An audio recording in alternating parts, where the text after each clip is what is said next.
The average American carrying a credit card balance pays over $1,000 a year in interest, and it never shows up as a single line item. There are at least 8 fees hiding in your statement. Here's every one. Interest charge. Purchase APR is the cost of carrying a balance from one month to the next. The card issuer takes your annual rate, divides it by 365, and applies that daily rate to every dollar you owe, every single day. A 24% APR sounds like a once-a-year number. It isn't. It's 0.066% compounding against you daily, without pause, without mercy. On a $3,000 balance, paying only the minimum means you're still paying it off 14 years from now. The total interest paid over that time will exceed what you originally spent on the purchases that created the balance in the first place. You worked for that money, spent it on real things, and then paid for those same things a second time just because you carried the balance. And here's what makes this one especially brutal. It shows up on your statement as one vague line: interest charged. Not broken down by purchase, not flagged in red, not explained in plain language anywhere visible. Most cardholders mentally process it as a small rounding fee that comes with the territory of having a card. It is the single largest charge on the entire statement, and it hides in plain sight. Annual fee. The annual fee is the flat yearly charge for the privilege of holding a card, usually somewhere between $95 and $695 for rewards cards. It posts quietly during your anniversary billing cycle with no notification, no reminder, no fanfare from the issuer. The card company counts on you not doing the math. Here's the math. If you pay $250 a year for a travel card and you earn $180 in effective rewards value back, you are losing $70 a year to feel like you're winning. Rewards are designed to feel like free money landing in your account. The annual fee is designed to be forgettable, a background cost that never triggers the same psychological alarm as a big purchase. Call the issuer before the fee posts and ask them to waive it. Many will, once a year, without escalation. If they refuse and your rewards don't cover the cost, you are paying a yearly tax for the logo on your card and nothing else. Late payment fee. Miss a payment due date by even one day and the card hits you with up to $41. That's the federal cap under current rules. But the $41 is not the real problem. The real problem is what can follow it. Penalty APR. One late payment gives the issuer the legal right to reprice your entire account. Your interest rate can jump to 29.99% immediately, applied to your existing balance going forward. Under the law, the issuer must review that penalty rate after 6 consecutive on-time payments. Review, not remove. The penalty APR can stay in place indefinitely, even after you've rebuilt a perfect payment record. The late fee costs you $41 once.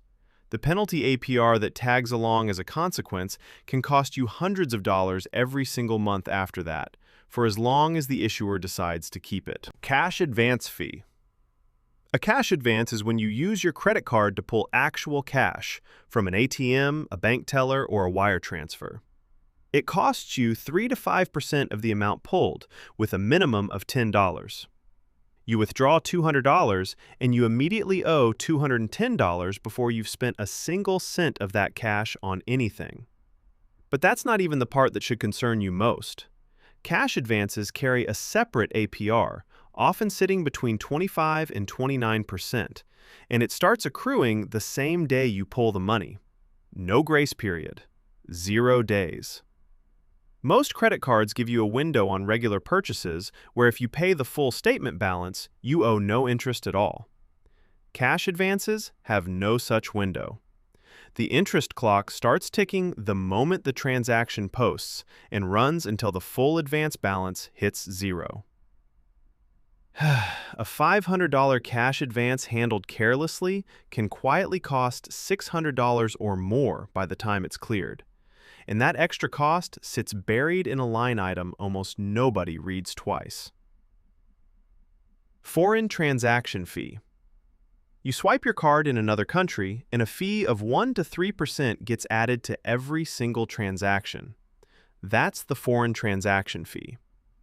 On a $3,000 vacation abroad, that's up to $90 in fees that appear as tiny line items nobody catches until they're back home reviewing a statement they've already forgotten.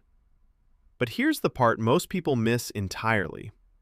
This fee can trigger even when you never leave the country. Buy something online from a foreign merchant billed through an overseas bank, and the fee appears even though your statement shows a dollar amount and the charge looks completely domestic. The fee is triggered by where the bank processing the transaction is located, not where you are sitting when you make the purchase. You can get hit by this fee sitting on your own couch ordering from an international retailer. Most premium cards waive it entirely. Most standard cards don't. Nobody tells you which category your card falls into until you've already paid it. Balance transfer fee. The pitch sounds smart. Move your high-interest debt to a new card offering a 0% promotional rate and pay it down without interest stacking against you every month. Here's what that deal actually costs.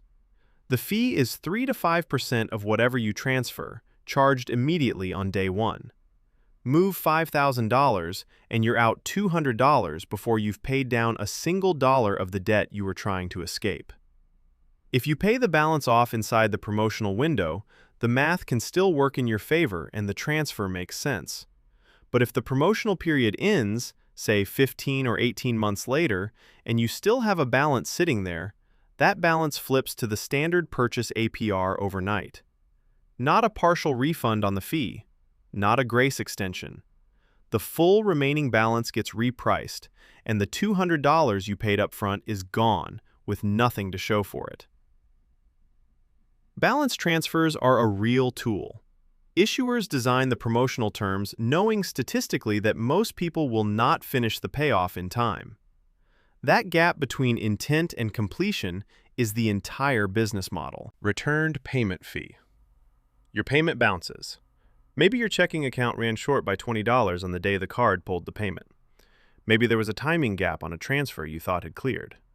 The bank rejects the payment and the card issuer charges you up to $41 for the returned item.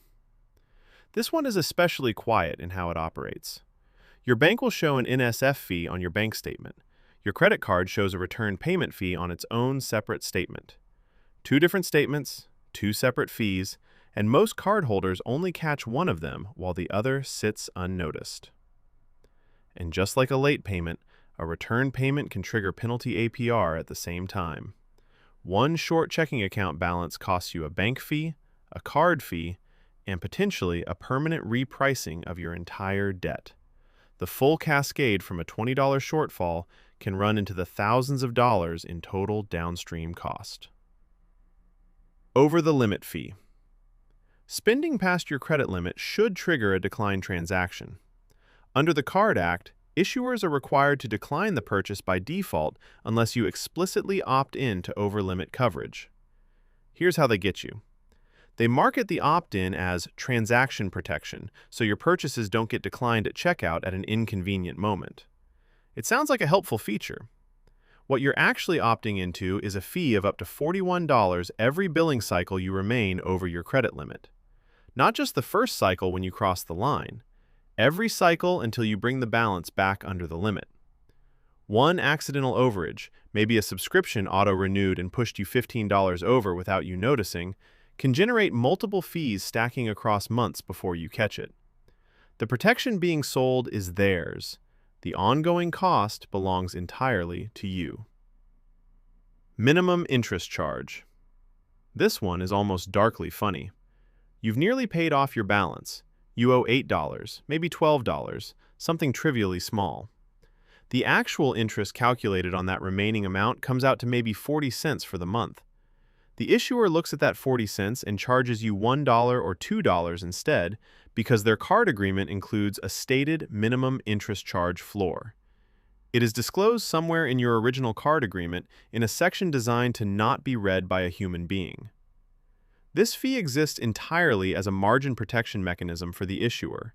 It generates no real economic logic for the cardholder and exists purely because the card agreement permits it.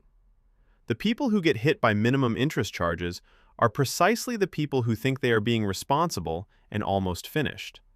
That's what makes it pure extraction dressed up as a rounding artifact. Penalty APR. Penalty APR is not a fee with a dollar amount attached to it. There is no line item anywhere on your statement that reads, Penalty APR $312.